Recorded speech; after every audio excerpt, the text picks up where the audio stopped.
और नबी आखिर ज़मां की रहमत से और अपने हल्के के अवाम की अक्सरियत से अल्लाह ताला ने सही फॉर्म 45 जनवरी से मुझे इस हाउस में भेजा है और इसके गवाह ख्वाजा साहब खुद होंगे, पूरी नून लीग होगी। मैं अल्लाह के फजल करम से मुझे फ़ख्र है कि मैंने पाकिस्तान की बेहतरीन अदारे में 32 साल सर्विस की और यह भी फ़ख्र है कि मैंने दुनिया की टॉप मोस्ट इंटेलिजेंस में 7.5 साल मुल्क की खिदमत की।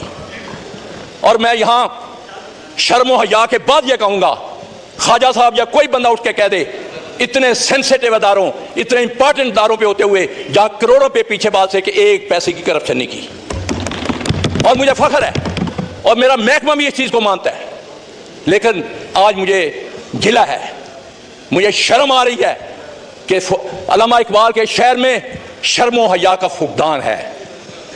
जो रियाना डार के साथ हुआ, जो उसकी फैमिली के साथ हुआ, वो तरीक का एक स्याह बाप बन चुका है।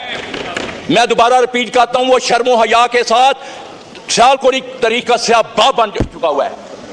उसके बाद हमारे घरों में ख्वाजा सा उठकर कह दे, अजीम नूरी जैसा शीफ नफ्स सोमो सलात का पाबंद, उसके घर रात के 2-3 बजे पुलिस दाखिल होती है, बच्चियों को बंद निकाला जाता है और आज तक शर्म व हया के वो एक दफा मजम्मती लफ्ज नहीं कहे, जबकि मैंने ख्वाजा साहब खड़े होकर कह दें कि इनके लिए आवाज उठाई थी कि नहीं।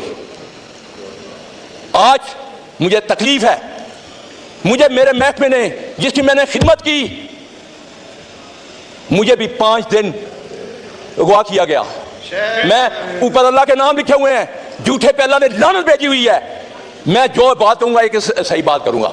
एक दफा जब हम बड़े सरकदार थे, यही ख्वाजा साहब रिश्तेदारी पुराने तलकात का पहाड़ जोड़ते थे। और मुझे सबसे बड़ी तकलीफ यह है कि जिस थाली में खाते हैं उसी में सुराख करते हैं।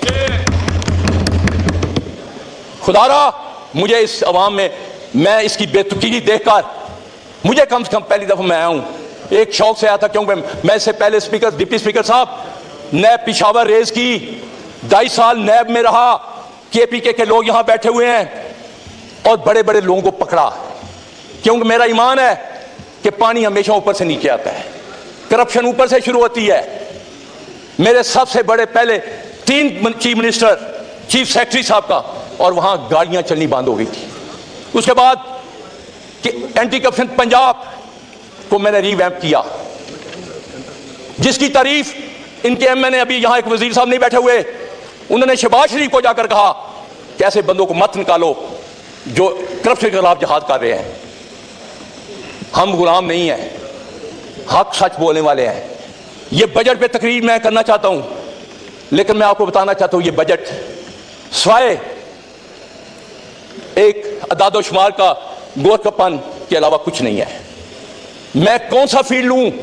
किसानों के साथ जो हुआ, ख्वाजा साहब ने एक दफा आवाज नहीं उठाई, मैंने इस हाउस पे कहा और आज भी कह रहा हूं, जिन लोगों ने गंदम बाहर से मंगवाई जिसकी क्वालिटी भी खाने के काबिल नहीं थी, क्यों नहीं आज तक उनको यहां खड़ा किया गया? उनके खिलाफ इंक्वायरी नहीं हुई। एक सैटी को, चंद बंदों को सजा देकर सस्पेंड करके कहते इंक्वायरी हो गई।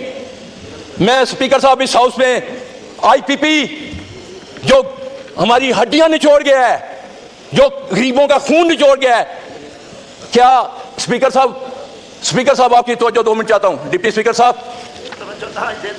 डिप्टी स्पीकर साहब, मैं बैठ जाऊं?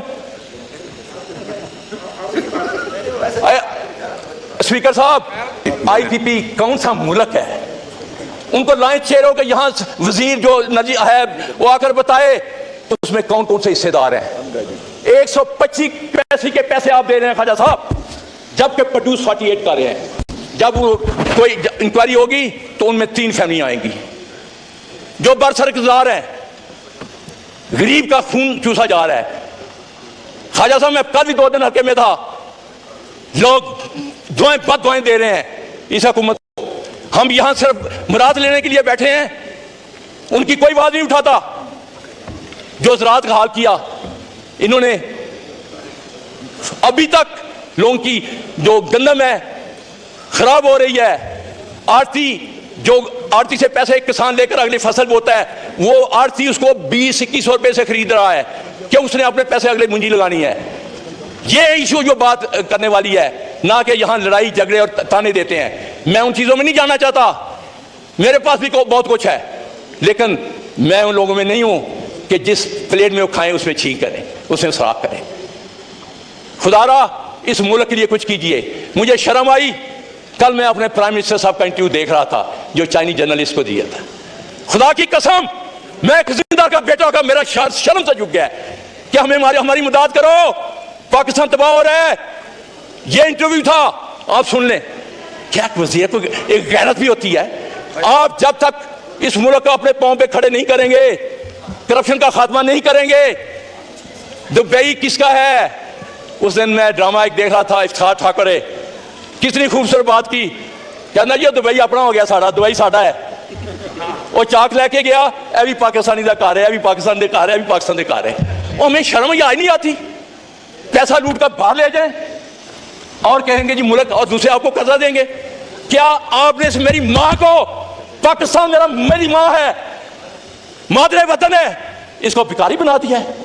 क्या आप में से कोई मुअज़्ज़ज़ आदमी बाहर खड़ा होकर चौक पे भीख मांगना चाहेगा? इन्होंने हमारे साथ क्या किया है? वो तो 4 साल के लिए आया था, इमरान खान तो 4 से आया था। कोरोना में माइशत कहां गई?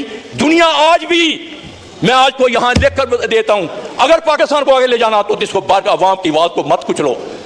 अवाम ने मैंडेट दिया है, खड़े होकर आपने, मैं नहीं कहता कि ये झूठे कुरान उठाएं। क्या ये जीत के आए हुए हैं? फॉर्म 47 की पैदावार है, और फॉर्म 47 वाले कैसे मुल्क को आगे ले जा सकते हैं? कैसे? इन पे कौन यकीन करेगा? हमें हक और सच का साथ देना होगा। मैं आखिर में 3 तजवीज़ें रखना चाहता हूं। खुदा इस मुल्क के लिए सोचे। हमारा आज नौजवान तबका क्यों बाहर भाग रहा है? मेरे हल्के के 3 जवान यहां ईरान जाते हैं, वो अगवा होते हैं, उनके हाथ काट कर रैंसम मांगते हैं 80-80 लाख रुपया। वो बेचारे क्या करें? यहां रोजगार नहीं है, यहां क्योंकि लूट मार करके हमारे लीडर पैसा बाहर ले गए हुए हैं। वो कोई शर्म या नहीं है। पाकिस्तान आज भी, मैं यहां इस हाउस में कह रहा हूं, ये लाएं हुक्मरान पैसा बाहर से लाएं, एक कर्जा उतर जाएगा। और स्पीकर साहब, जब तक हम अपना दुश्मन जिसको इंडिया कहते हैं, उसके लोग लूट मार कर बाहर पैसा नहीं ले जाते, वो इलेक्शन नहीं लड़ सकते, लेकर देना पड़ता है। हमारे लीडर फख्र महसूस करते हैं, अपना पैसा लाते नहीं है, भीख मांगते हैं दूसरों से। और कहां तक यार ये मुल्क, कोई बेकारी की भी एक कर्ज खा के, कोई कर्ज वाला कर्ज लेकर घर चलते हैं। नौजवानों को सर, स्पीकर साहब, मैट्रिक तक कम से कम हुनर, कोई स्पेशलाइजेशन, उसको अच्छे स्पेसिफिक ट्रेनिंग दें, उसको हुनर सिखाएं। कम से कम वो ग्रेजुएशन करके नौकरी के लिए दरबदर ना हो, कोई काम तो करे। हमें स्किल वाले लोग चाहिए। ज़राअत, मैं बचपन से सुन रहा हूं कि ज़री मुल्क है, जहां अल्लाह ने सारे सीजन रखे हुए हैं, बेहतरीन सीरियल है, होता है उस मुल्क में कहता आ सकता है। उस मुल्क में गंदम की छत, और हमने क्या असर किया? और अभी भी शर्म याद नहीं है। जो 5 अरब रखा है, वो पता किसके लिए रखा है? सुन ले, एक गुजारिश है, 1 मिनट, 10 मिनट तय हुआ था, आपका 11 मिनट से ऊपर हो गया है। वाइंड अप करें। इस मुल्क को तरक्की करनी है तो नौजवान को हुनर सिखाना होगा। आईटी में मैं बजट पढ़ रहा था, एक ऐसी राज आते 25 अरब रखती है। ये आईटी का दौर है, हमें आईटी को तरक्की देनी होगी, उस पर लोगों को लाना होगा।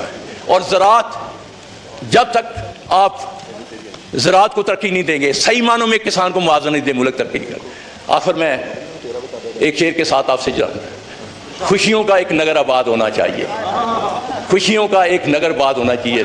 इस निज़ामे ज़र को अब बर्बाद होना चाहिए। गुमान तुमको के रास्ता खो रहे हैं, यकीन मुझे हम मंजिल खो रहे हैं। कट रहा है कि यकीन मुझको के रास्ता खो रहे हैं, कट रहा है, यकीन मुझको के मंजिल खो रहे हैं। और आखिरी एक शेर अपने किसानों के लिए, गरीब हो गया। शुक्रिया जनाब, शुक्रिया। अब औरों को मौका दें। अब एक शेर हो गया।